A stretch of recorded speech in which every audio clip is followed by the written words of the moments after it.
I just mentioned in the introduction to this element of the podcast that we're now happy to be joined by Aaron Aylsworth, who comes to us from over in the Keystone State, over in Pennsylvania. And Aaron is with Pure Air Solutions of PA. And I just said, Aaron and I and Aaron's father-in-law, Arnold, we met in Lake Charles, Louisiana. Louisiana NIGP had an event recently over at the Golden Nugget there in Louisiana. And Aaron, we're going to keep some of those stories secret, not share with the audience. I joke, but looking behind you there, it looks like everybody there in Erie, Pennsylvania is getting ready for the holidays. We are. Yep. Everyone's got all their stuff up. About to have a big storm coming in, so we should have a lot of snow for Christmas. So everyone's pretty excited about that. Yeah, here in Austin, Texas, where our studios are, we get the cold, but we usually don't get the advantage of the snow. So Christmas here, it's supposed to be like 20, 25 degrees, cold wind, but not a flake of snow. So you guys win that one. Yeah, I did tech school in Texas, and I remember never being colder than when I was there. And I've lived in Pennsylvania my whole life. I was like, something just doesn't quite match up with the Texas winds. It just blows right through everything you got on. Yeah, it starts somewhere out in Arizona, then it travels through. I hope my geography is correct, but it kind of goes through New Mexico, and then by the time it hits Texas, yeah, it's ready to freeze anything and everything. But let's you and I get to the heart of the matter. When you and I visited over in Lake Charles, clearly we talked about what you and your businesses, plural, do. And first of all, let's start with air purification, air quality. So COVID-19, we know that starting back in March 2020 or so, it changed the way a lot of us think about a lot of things. And when I say we, I mean governments, businesses, schools, you name it. Well, how did COVID-19 kind of change the way people are thinking about air quality and air purification? Yeah, so Bill, that kind of changed the playing field for is what people thought of air purification entirely. Kind of took it and flipped it on its head.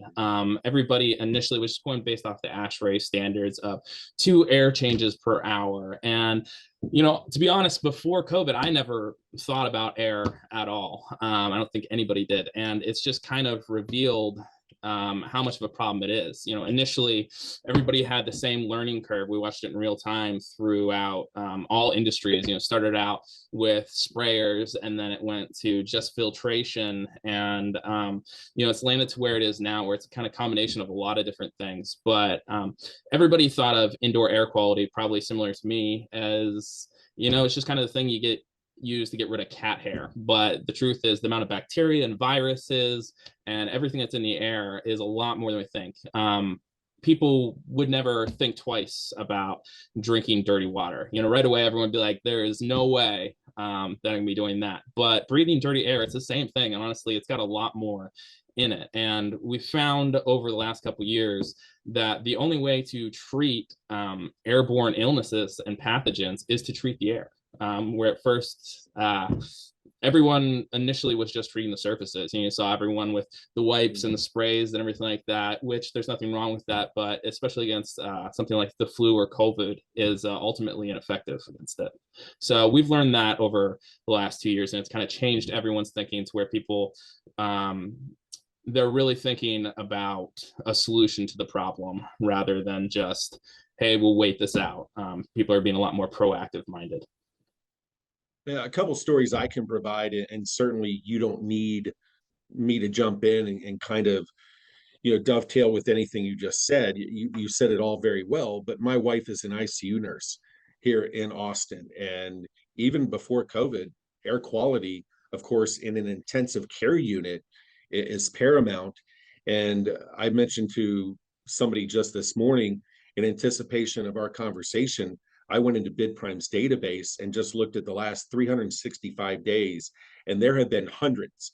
Let me say that again, hundreds of public sector bids, RFPs, specifically targeted towards air purification, air quality, and air filtration type systems. So yeah, there's a lot going on. Now, pretty much everyone I know is a fan of oxygen, right? We all like to breathe. So I like it. You kind of touched upon it there, Aaron, but what should people know about the air they're breathing when they walk into their office, when they walk into their college dorm, when they walk into their government building? What's in the air around us? Yeah, so a lot more than what people think. We've found over the last couple of years from this technology and products that we use, which is Aris products, that there's a lot more in the air than what people thought even need filtered out. There was a 2-year study pre-COVID, actually, in schools with the systems that I sell, and they found that through implementing these in these school systems, that there was an 80% drop in sick days across the board, which is huge. So that's pre-COVID. So now post-COVID, going into a building, you should know that just because it looks clean, that doesn't mean that it is. We've seen dramatic drop rates in the flu and MRSA, COVID, kind of the amount of bacterial and RNA, DNA viruses that are rendered essentially ineffective with this solution is mind-blowing. We've watched it. They're still testing on more and more viruses every day. And so far, the technology that we implement has not been or has been effective against every single one. So people just need to be aware that there is a solution to these problems in the buildings that they go into. You just got to do a little bit of research and find the right ones. So a lot of people, they just add these extra filters into an HVAC unit. And what that does is it ups your energy cost. These systems, they're not designed for the extra filters, so it burns out the units. Whereas ours goes in, it doesn't have the solution of filtering out these bacteria.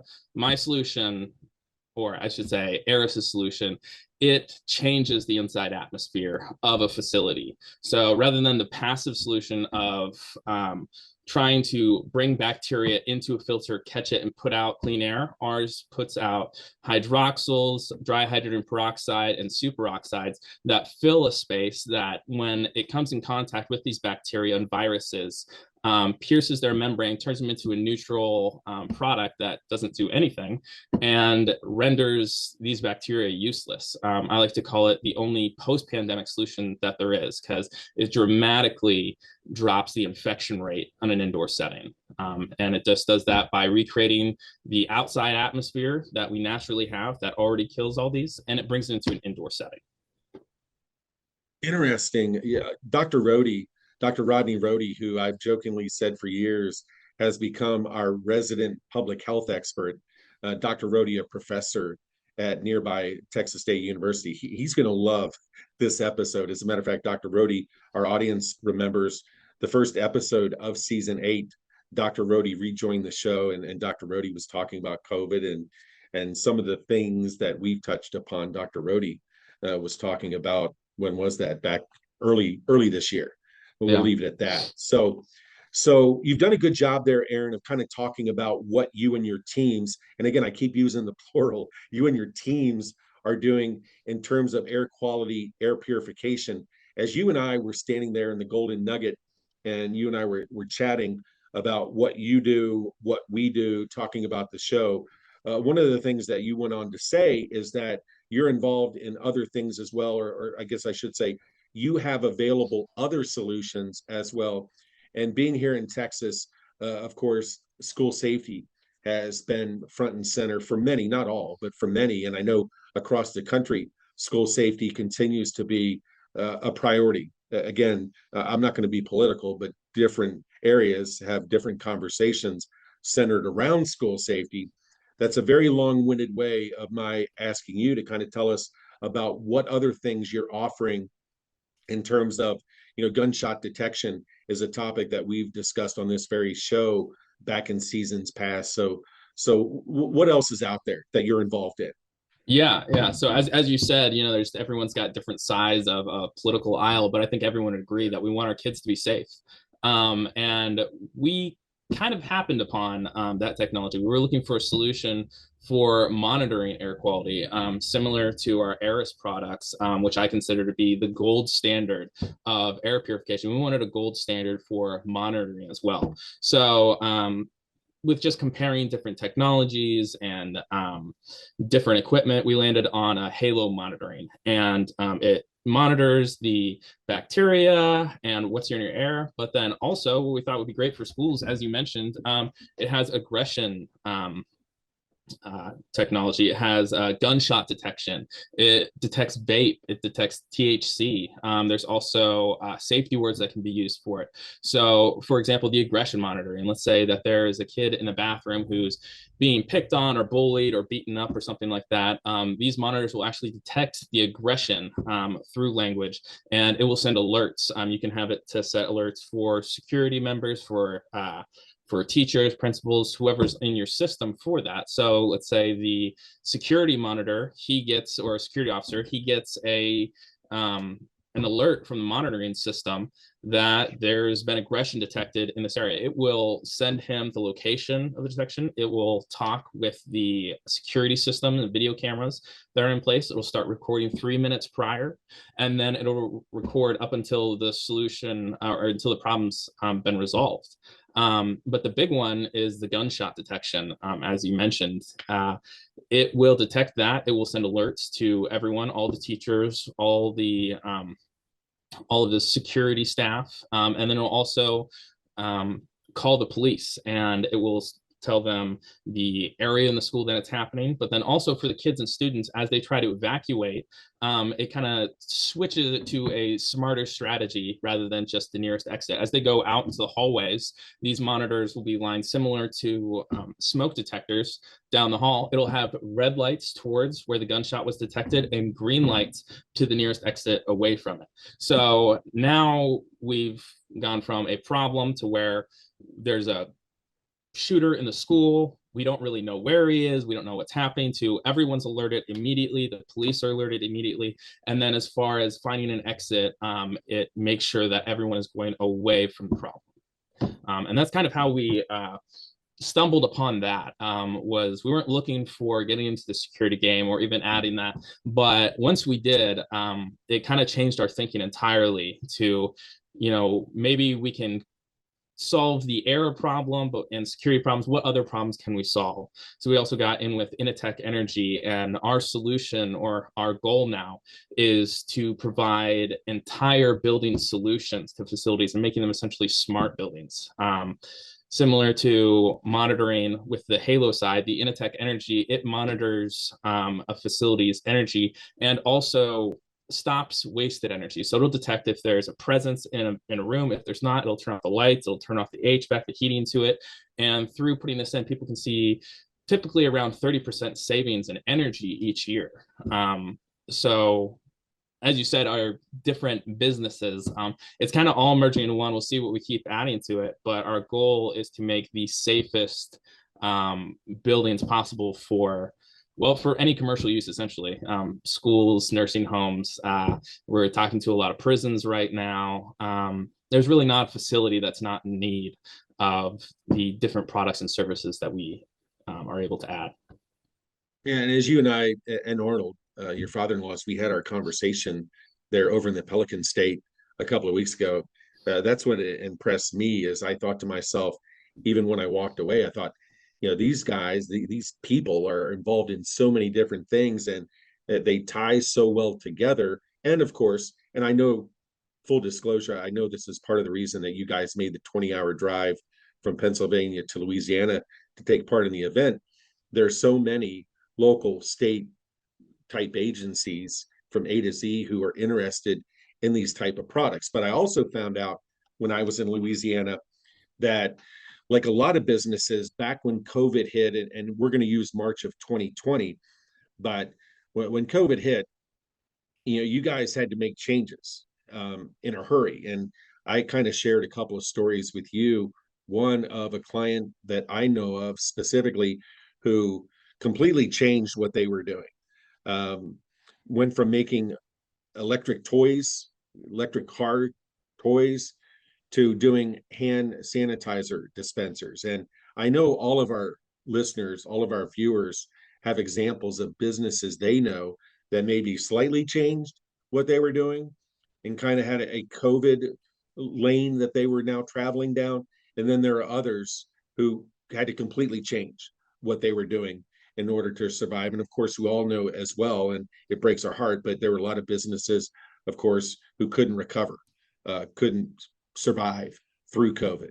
But your story, Aaron, is so interesting. If you would kind of give us the 35,000-foot view on what happened and what you had to do to kind of keep your business legs moving. Yeah, no problem. So at the start of 2020, my father and mother-in-law's cleaning company, we had built it up to about 50 hotels. We were specifically in the hospitality cleaning industry. In a couple of years, we had built the company up from just a few hotels to over 50. And right at the start of 2020, our plan was to expand. My brother-in-law, he was opening up a new facility in Tennessee, and my in-laws were moving to Cincinnati to do the same. So we had just bought all the equipment for it, and we're all geared up. We decided to have one last big family vacation before everyone split. And the day before we were supposed to leave, heading to Florida, COVID hit. And within one day, that same day, we had every single hotel call and cancel service indefinitely. So we went from, hey, we're going to triple our business size to we need to get on unemployment because we've completely lost our source of revenue. So through that process, as you said, you kind of had to pivot. So right away, we decided that COVID was the problem. We want to get back to being able to get to this hotel cleaning. We need to find a solution for the hotels to be able to open up to get their guests back, inevitably, so that we'll be able to get back into our cleaning company. So we started out with sprayers, just like everyone else did. We had the full bunny suits with the gas masks. We would go in after people that have been sick, and we would spray down the rooms, exactly the similar things that you saw with the CDC. And through that, and just learning about COVID, found out that, hey, this is an airborne illness. We need to be able to treat the air. So from that process, we just really started looking at different technologies until we found the best. And that really switched it for us. And we pivoted from, hey, this is just a solution that is good for hotels, to maybe we can make a business out of this and we can offer this to all facilities. So once we came to that realization, I created my own company, MOP Zero, which is a service disabled veteran owned. And then my father and mother-in-law's company, is a women owned and Native American owned company. So we're kind of opposite ends of the same coin. And we just partner together a lot and work together to provide all these different services to different facilities. So it's nothing that we intended to happen, but just through everything and the perseverance of trying to find a solution for the hotel world, that we just created a completely different industry for ourselves. But along with that, my brother-in-law and my mother-in-law, they stuck with the cleaning side of it. It took a couple of years, but I'm glad to say that they were actually able to come back from COVID. And my brother-in-law is running the company right now. And as far as I know, I think he has more clients than we did previously. So it's kind of an all-around success story for us. One that we definitely were not expecting, but it's been an adventure, but it's been a good one. Very good. Well, Aaron, I know we've established over the years that here on the Big Bid Theory, we love celebrating the success of businesses. And I meant what I said to you guys, you and Arnold, a couple of weeks ago. It always is interesting to me. It always grabs my attention, my interest, when I hear, it's not just people doing stuff, but hearing the story behind how a company or companies came to be, and then doing important things for the community. Because let's be real, I mean, the name of the show is the Big Bid Theory, so there's public sector involved. And so what you guys are doing, your teams are doing for these local, county, state, even federal governments, so important, because it impacts so many people, it impacts so many lives. So major salutes to you guys for that, and also thank you for your service as well. I appreciate that, Bill. Thank you. And thank you for giving me the time to be able to come on your podcast. Very good. Well, Aaron, y'all stay warm up there in Erie, and we will be in touch soon and check in with you down the road and find out how things are going as you continue to grow your businesses. All right. Thanks, Bill.